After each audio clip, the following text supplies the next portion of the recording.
வணக்கம் நேயர்களே. தமிழ் சினிமா பிரபல மூத்த நடிகரும் தேமுதிக தலைவருமான கேப்டன் விஜயகாந்த் அவர்களினுடைய மறைவு சினிமா திரையுலகத்தினரை மட்டும் இல்லாமல் ஒட்டுமொத்த தமிழக மக்களையுமே உலுக்கி எடுத்திருக்கு. அவருடைய இறப்பு செய்தி வெளிவந்த அடுத்த நொடியில் இருந்தே அவருடைய தொண்டர்கள், ரசிகர்கள், தமிழகம் முழுக்க இருக்க மக்கள் எல்லாருமே கண்ணீர் விட்டு கதறி அழுது அவங்களுடைய இரங்கல் செய்திகளை தெரிவிச்சுக்கிட்டு இருக்காங்க. அது மட்டும் இல்லாமல் சென்னையில் இருக்கக்கூடிய அவருடைய கட்சி அலுவலகத்திற்கு தொண்டர்கள் காலையில் இருந்தே விரைந்து வந்த வண்ணமாகவே இருக்காங்க.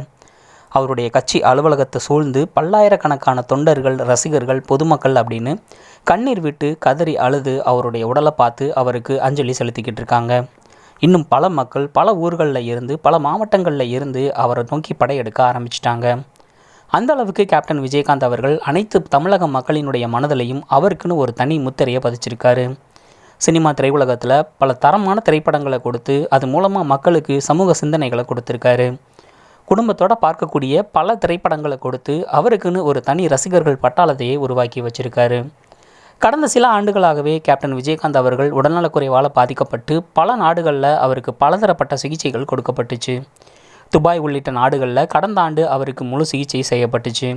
அதிலிருந்து விடுபட்டு வந்து ஓரளவுக்கு நல்லா இருந்தார். இப்போ திடீர்னு பார்த்தோம் அப்படின்னா கடந்த 2 வாரங்களுக்கு முன்னால் கிட்டத்தட்ட 15 நாட்கள் அவருக்கு தொடர்ந்து சிகிச்சைகள் கொடுக்கப்பட்டு மீண்டும் வீட்டுக்கு வந்து ஓய்வெடுத்துக்கிட்டு இருந்த அந்த சமயத்தில் தான் தேமுதிக கட்சியினுடைய அந்த பொதுக்கூட்டத்தில் கலந்துக்கிட்டார்.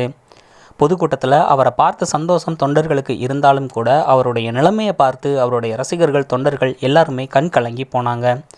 அந்த அளவுக்கு நடக்கவே முடியாத அளவுக்கு சக்கர நாற்காலியில் வந்த கேப்டன் விஜயகாந்த் அவர்களினுடைய காட்சியை பார்த்து கண்ணீர் விடாத தொண்டர்களே இல்லை அப்படின்னு தான் சொல்லணும். இப்போது மீண்டும் திடீர்னு நேற்று மாலை மருத்துவமனையில் அனுமதிக்கப்பட்டார். இன்று காலை திடீர்னு அவருடைய இறந்த செய்தியானது வெளிவந்துச்சு.